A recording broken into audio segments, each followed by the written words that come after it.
तो एक ही चीज बार बार बार बार बार बार क्यों रिपीट करते हैं, ऐसा क्यों करते हैं, आप लोग बता सकते हैं लर्नर्स? ताकि याद हो जाए।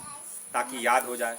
और कर्मणा में मनसा वाचा कर्मणा, कर्मणा में वो चीज़ दिखती है। वेरी नाइस, कर्मणा में याद हो जाए, वेरी गुड। दूसरा कर्मणा में हो जाए। और कोई पॉइंट, और कोई पॉइंट? तो दोनों के बातें बिल्कुल सही हैं। इसी को थोड़ा सा और हम कर देते हैं। एक ही चीज को बार बार रिपीट करेंगे जब तक आप लोग यहाँ रहेंगे। किस चीज की बात कर रहा हूँ? मैथ, फिजिक्स, केमिस्ट्री की नहीं, ऑलरेडी आप क्लासेस कर रहे हैं। बट जो वैल्यू सिस्टम होता है उसको बार बार, कल्चर, कैरेक्टर बिल्डिंग बार बार क्यों करना पड़ेगा? वृत्ति, कर्म, संस्कार। हमें कहाँ चेंज करना है? संस्कार में। आपकी वासनाओं को सही करना है। जो डिसओरिएंटेशन हो गया है, जो सही नहीं है, उसको दिशा देना है। और वह एक बार करने में समझ में आ जाएगा, फिर भी कर्मणा में क्यों नहीं आएगा दीदी? संस्कार वैसे पहले के संस्कार है। ठीक। और बुद्धि में तो समझ में आ गया ना, तब तो हो जाना चाहिए। क्यों नहीं हो रहा भाई? संस्कार में ठीक है, आंसर ठीक है। थोड़ा और उसको कर दीजिए। हाँ, मन कंट्रोल में नहीं है। हाँ, बुद्धि क्या है? ड्राइवर है। और जो है लगाम क्या है? मन है। और लगाम क्या है? जो सेंसेज है उस पर पकड़ा हुआ है। तो बुद्धि में तो समझ में आ गया कि हेल्दी फूड खाना है, सुबह दौड़ना है, पढ़ाई करना है, टूर्नामेंट खेलना है, तो बढ़िया से प्रैक्टिस करना है। बुद्धि में समझ में आ गया ना। लेकिन अगर लगाम सही नहीं है तो फिर सेंसेस अपने आप आपको इधर उधर लेके चलाएंगे। थोड़ा और सो ले, थोड़ा और चले जाए, थोड़ा टाइम पास कर ले, थोड़ा लेजीनेस आ जाए, थोड़ा ये चीज़ें आ जाए, थोड़ा वो चीज़ें आ जाए। आई बात समझ में? इसीलिए बार बार आपको मैं रिमाइंडर कराता रहता हूँ और आपकी मदद के लिए बताता रहता हूँ। क्यों? क्योंकि आपके जो पुराने संस्कार है, पुरानी वासनाएं हैं, आपको पुराने हैबिट्स में ले जाएंगे। और मन बड़ी होशियारी से तर्क क्या देगा? आप ठीक हैं, थोड़ा और लेटो, थोड़ा और जिंदगी को एंजॉय करो। बल्कि वो हो सकता है जिंदगी को एंजॉय नहीं, जिंदगी को आप नरक बना रहे हैं, क्योंकि जिंदगी देखी नहीं ना। जब उस समय मान लीजिए कुछ खा लिए, गलत कर लिए, ड्रग्स ले लिए, उस समय तो एंजॉय लगता है। और बाद में अगर बीमारी हो जाती है, परेशान हो जाते हैं, तो फिर गड़बड़ लगता है ना वो। तो इसलिए ये क्या है, वो आपको मन बेवकूफ़, थोड़ा सा और सो लो, अरे थोड़ा और कर लो, करते करते वो उसको कबो शांति नहीं मिलेगी। ऐसे ही कोई गलत भोजन है जिसको मालूम है खाने के बाद पेट खराब हो जाएगा, दबा दो। वो सबके साथ होता है, ऐसा नहीं कि हमारे साथ और उसके साथ। केवल क्या है, हमें धीरे धीरे धीरे धीरे सही दिशा में अपने को ले जाना है और मन को नियंत्रित करना है। इसीलिए चीज़ें बार बार रिपीट करते हैं। तो बोर आपको लगता है अरे यार मुझे तो मालूम है, बिल्कुल मालूम है, बुद्धि में तो मालूम है ही है। लेकिन बुद्धि में मालूम होने से हो जाएगा क्या? आप पूरी दुनिया में जाके किसी से पूछ लो शिक्षा करना चाहिए, हाँ ठीक है शिक्षा करना चाहिए। मेहनत करेंगे तो हो जाएगा, हाँ मेहनत करना चाहिए। बढ़िया से जिंदगी रहना चाहिए, हाँ जिंदगी रहना चाहिए। सात्विक जीवन जीवन है, हाँ जीना चाहिए। कोई ऐसा मिलेगा जो कहेगा नहीं होगा। लेकिन तुरंत क्या होगा, मन नियंत्रित में नहीं है, मामला क्या होगा, वो फिर नहीं होगा। फिर तुरंत तो बाहर निकलते ही सब खत्म। जितने हमारे यहाँ पाठ होते हैं, पूजा होते हैं, हमारे यहाँ तो बिल्कुल करप्शन नहीं होना चाहिए, हमारे यहाँ तो बिल्कुल गलत काम नहीं होना चाहिए। दिखते हैं ना, इतना राम सीता सब पूजा पाठ हो रहा है ना, सावन में भी भ्रष्टाचार नहीं होना चाहिए।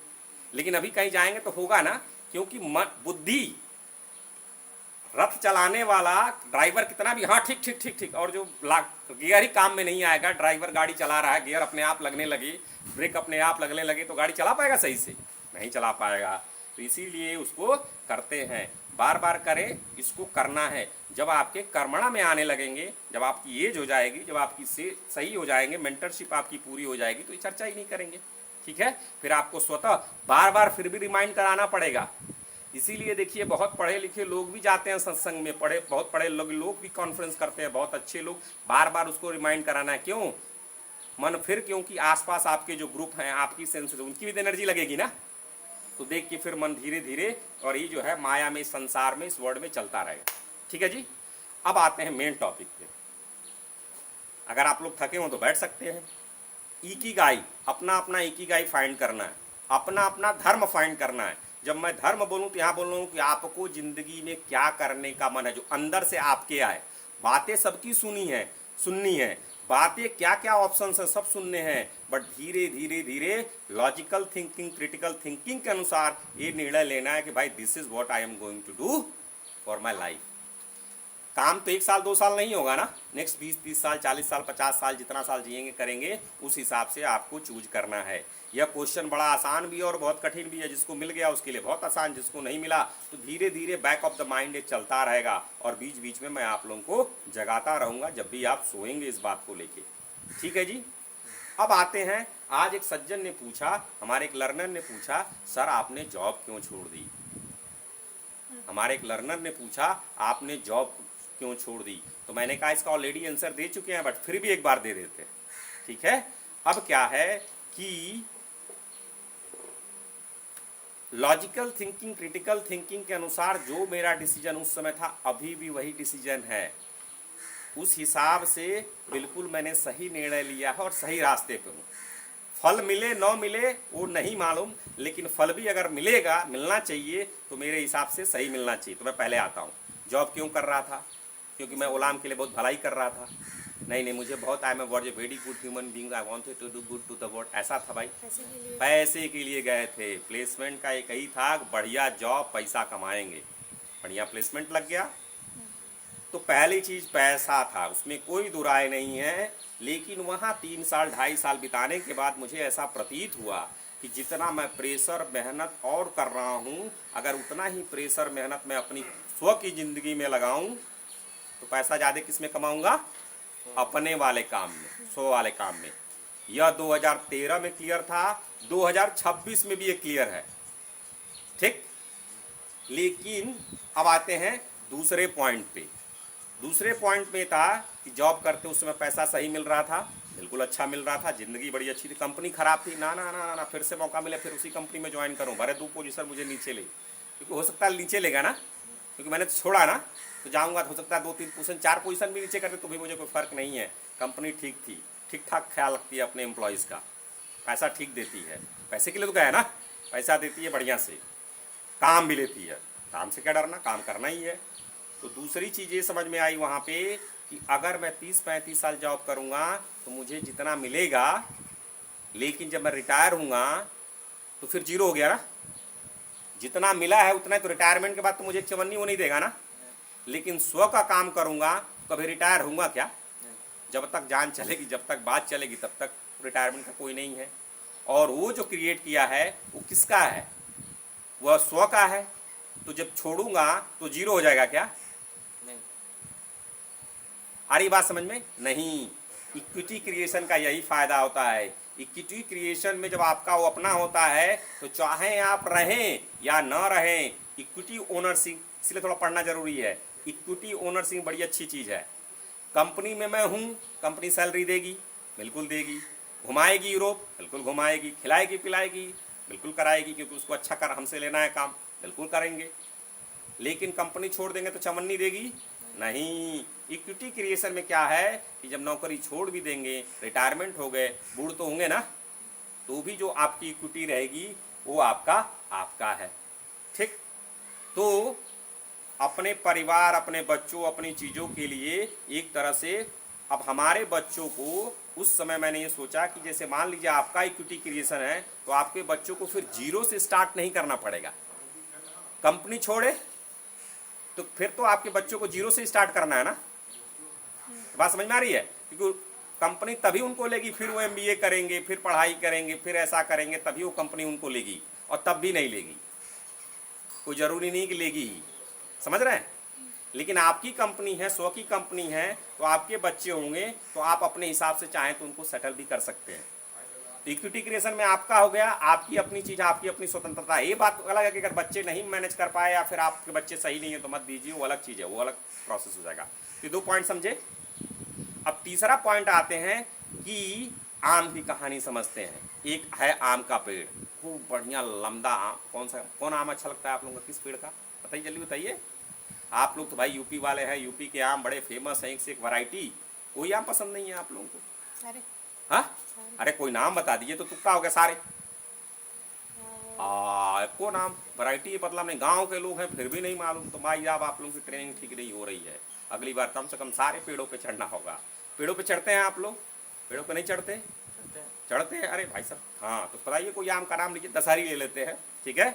दशहरी आम खूब बढ़िया भाई साहब, मीठा मीठा, बड़ा बड़ा, एकदम बढ़िया क्वालिटी का। एक पेड़ लगाया आपने, ठीक है, और दशहरी आम उसमें खूब हुआ मार 5 कुंटल। उसमें से एक लेके आपको बढ़िया से ऐसे करके लीजिए कार्तिक भैया। तो हर महीने कितना मिल रहा है आपको? 1 दशहरी आम मिल रहा है ना। ठीक। अब कार्तिक भैया ने कहा यार पेड़ तो बड़ा बढ़िया है और हमको 1 मिल रहा है, क्यों ना बढ़िया पेड़, इससे मैं इससे बढ़िया पेड़ उगा सकता हूँ, खुद का ट्राई करता हूँ। कार्तिक भैया चल दिए उगाने, बीज लेके। बीज भी मिल गया, लगाने चले।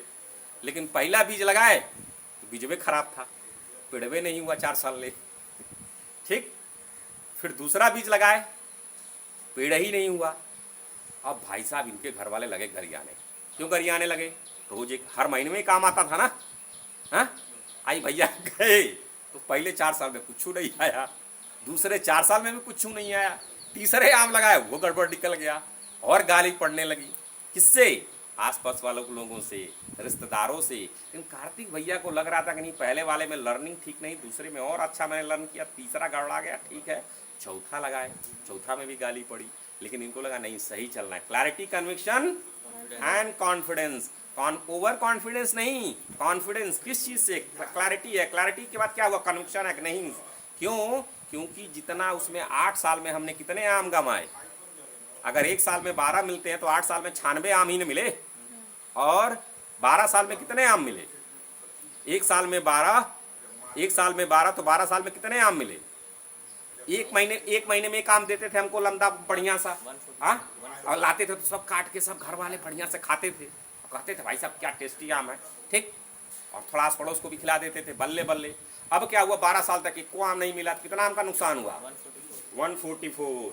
उसके बाद कार्तिक भैया का आम रियली में 12 साल वाला बढ़िया निकल गया। 4 साल में आम होने लगा वो। तो अब 14 साल में आपके आम कितने नुकसान हुए? 14 गुणे 12 पहाड़ा नहीं याद है, नहीं याद है। 12 14 का पहाड़ा नहीं याद है।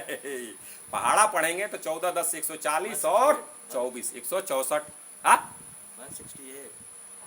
अच्छा नहीं 12 था 164। हाँ 164। भाई गलती हो सकती है। हाँ 68 168 देख लेते हैं कितना था। 14 था और सही बोल रहे हैं आप लोग, सही बोल रहे हैं। 14 गुणे 12, 12 चौक को 48, 12 कम जा रहा, मेरे गलती है तो 168। गलती हो सकती है भाई, ठीक है।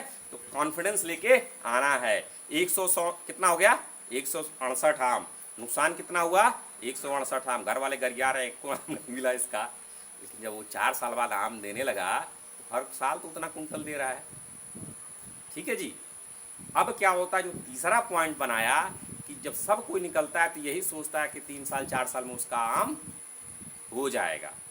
लेकिन जरूरी नहीं है कि 4 साल में किसी का हो। किसी का 4 साल में होगा, किसी का 1 साल में बढ़िया वैरायटी, किसी का 8 साल में, किसी का 12 साल में।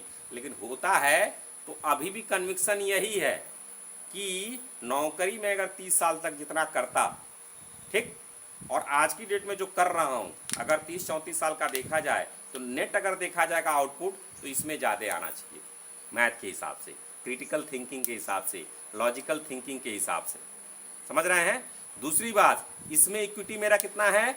100%। बाकी मैंने अपने बीवी बच्चों घर वालों के लिए कुछ इक्विटी बनाया है, लेकिन ओवरऑल तो मेरा इच्छा है ना किसको कितना देना है, क्योंकि मेरी कंपनी है ना, तो उसके हिसाब से इक्विटी क्रिएशन क्यों है, अपनी ओनरशिप है। लेकिन कंपनी में इक्विटी मेरी कितनी थी? 0%। सैलरी मिलता था, आम मिलता था, लेकिन आम का एक फल मिलता था, आम के पेड़ पे मेरा कोई हक नहीं था। लेकिन आम का पेड़ अगर हो गया तो आम के पेड़ पे भी मेरा हक है, फल तो मिलेगा और पेड़ पे भी हक है। समझ रहे हैं? टाइम का पंगा होता है तो इसमें ये चीज हो जाती है। तो इसीलिए अगर कोई मान लीजिए खुदा ना खास्ता, कोई जरूरी थोड़ी है कि चौथे बार में भी आम भी लगा, नहीं लगा तो नौकरी तो है ही, भोजन पानी तो चल ही रहा है। कहीं अगर हाथ पैर रहेगा तो इसी को बोलते हैं रिस्क रिटर्न। कभी हो सकता है कि चौथे अटेम्प्ट में भी न हो तो 0 हो गया। तो इसीलिए रिस्क रिटर्न देख के, अपना सोच के, लॉजिकल थिंकिंग सोच के कि ये निर्णय लेना, ये स्व का निर्णय होना चाहिए। किसका होना चाहिए? स्व व्यक्ति का निर्णय होना चाहिए। अब इसमें गलती क्या होती है, बहुत सारे लोग ये सोचते हैं कि बिजनेस करेंगे। अरे भाई साहब, बिजनेस और एंटरप्रेन्योरशिप दोनों अलग चीजें हैं। टूर्नामेंट खेले नहीं, टूर्नामेंट हार रहे हैं इसलिए भाई साहब अपना धंधा करेंगे, ना ना ना ना ना ना। मेहनत दोनों में करना है। प्रेशर वहां ले रहे थे, यहाँ भी प्रेशर लेके रहना है। थोड़ी सी समस्या पे आकर तुरंत ही नहीं छोड़ के भाग चलना है। समझ रहे हैं? आ रही बात समझ में? तो ये चीज हो गई। क्या समझ में आया? जल्दी जल्दी बता दीजिए। वहाँ पे भी प्रेशर ले रहे थे, यहाँ पे भी ले रहे हैं। तो वहाँ पे प्रेशर ले रहे हैं, लेकिन इसलिए नहीं आना है यहाँ पे क्योंकि कम प्रेशर पड़ेगा, कम काम पड़ेगा। और लॉन्ग टर्म में यहाँ पे ज़्यादा पैसा मिलेगा वहाँ से। हाँ, और कोई जरूरी नहीं है, इसलिए भी तैयारी रखना है कि 9 भी मिले। लॉजिकल थिंकिंग, क्रिटिकल थिंकिंग कहती है 99% चांसेस हैं, बट 1% तो बच गया ना, हो सकता है हम ही निकल जाए, ये भी तो हो सकता है ना।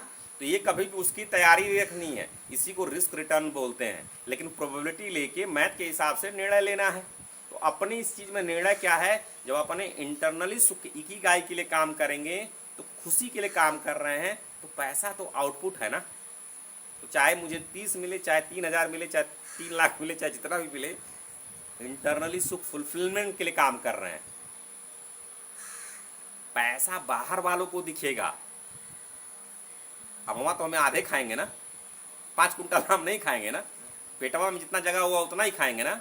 तो अपने हिसाब से फुलफिलमेंट लेके, इसीलिए क्वेश्चन जो है जब आप किसी की केवल बात की सुनी सुनाई बातों पे करेंगे तो एक कठिन हो जाता है, क्योंकि इसके सारे एस्पेक्ट को आपको सोचना होता है, और आपका एक कैरियर है, आपका भविष्य है। इसलिए इसमें logical thinking, critical thinking, Ikigai, self reflection और स्व, अल्टीमेटली इसको कौन जिएगा, आप जिएंगे। इसलिए निर्णय किसका होना चाहिए, आपका होना चाहिए। दीदी जी आपने क्या सीखा? लॉन्ग टर्म वेट किसी भी चीज़ के लिए इंतज़ार करना पड़ता है, और उसमें लॉन्ग टर्म में इसमें पैसा ज़्यादा मिलेगा उससे, और इसमें हमारी इक्विटी जो 100 का होगा उसमें 100% होगा। लेकिन अगर हम जॉब कर रहे हैं तो उसमें सिर्फ सैलरी मिलेगी, उसमें हमारी इक्विटी 0% है। और दूसरी चीज, इसमें 0 हो सकता है, जरूरी नहीं कि हमेशा ज्यादा ही मिलेगा, नौकरी भी तो छूट सकती है, उसमें भी 0 हो सकता है। तो ये सारी चीजें क्राइटेरिया देख के आपको देखना है आपके लिए क्या ठीक है। और टूर्नामेंट की तैयारी, मेहनत तो करना ही पड़ेगा, प्रेशर तो लेना ही पड़ेगा, उससे नहीं झिझकना है। आज फ्राइडे हो गया, तो दीदी ठीक चल रहा है एवरेज आपका?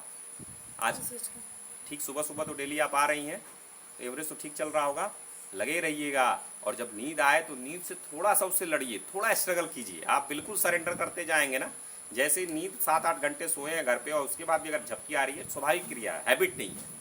तो इसलिए क्या है, उससे सरेंडर मत कीजिए, थोड़ा स्ट्रगल कीजिए। थोड़ा स्ट्रगल करेंगे तो धीरे धीरे धीरे आपके मन को मिलेगा कि नहीं ये चीज़ हो रहा है, फिर आपका मन धीरे धीरे धीरे धीरे कंट्रोल में आ जाएगा। एकदम थोड़ा भी आया और ऐसे कर लिए तो मामला है फिर गड़बड़, थोड़ा भी आया और ऐसे कुर्सी पर बैठ गया तो मामला है गड़बड़। समझ रहे हैं? थके हैं बहुत, mind, body and mind tired है, रेस्ट लेना कोई दिक्कत नहीं है, ठीक है। सबसे पहले बॉडी माइंड का ख्याल, और स्ट्रेस तो लेना ही नहीं है बिल्कुल, ना धन का स्ट्रेस लीजिए, न नौकरी का स्ट्रेस लीजिए। केवल आप 2 ही चीज़ कीजिए, 3 चीज़, बॉडी माइंड का ख्याल रखिए और खूब मेहनत कीजिए, और चौथी चीज़ मेंटर का बात मानिए, जो कहें एकदम कीजिए।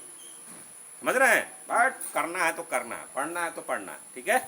ये प्रैक्टिस करनी है तो करनी है, दूसरा मन को ऑप्शन देना ही नहीं है। मन थक गया कोई बात नहीं, लेटो, लेकिन थक गया तो कोई उससे, अगर मन एकदम थक गया तो कोई उससे हल्का काम तो कर सकते हो ना।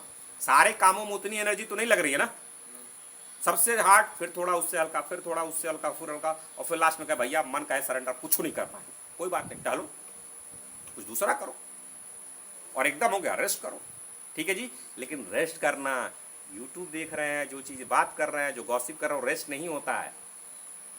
बात करना रेस्ट नहीं है, किसी से गॉसिप करना वो और कचड़ा डालना है। The monk who sold his Ferrari आपने पढ़ा है ना, the most extraordinary gardens पढ़ा है चैप्टर। उसमें क्या है कि you have to be proud soldier. अपने जैसे हमारे भारतीय सेना रक्षा करती है किसकी, हमारे भारतीय बॉर्डर्स की, वैसे ही आपको अपने माइंड की रक्षा करनी है। क्या इसमें कचड़ा नहीं डालना है। किसी की शिकायत क्या है, कचड़ा एक अच्छी चीज़ एक बुरी चीज़ है, वो कचड़ा ही डालेगा। कुछ भी गलत चीज़ इसमें डाल रहे हैं वो निकल के आएगा ही, और एक भी भ्रम में ना रहे, जो भी इसमें बीज डालेंगे कुछ ना कुछ वो करता है। तो अभी हम लोग धीरे धीरे क्या कर रहे हैं, आपके गलत बीजों को रोक रहे हैं और धीरे धीरे ठीक बीज। तो ऐसे ही धीरे धीरे धीरे करेंगे, एक समय आएगा कि जब आपके मन में अच्छे विचार, अच्छी चीज़ें और अच्छे बीज रहेंगे तो अच्छी चीज़ें अपने आप आएंगी, सात्विक अपने आप काम करने लगेंगे, पढ़ने लगेंगे, चीज़ें ठीक लगने लगेंगी।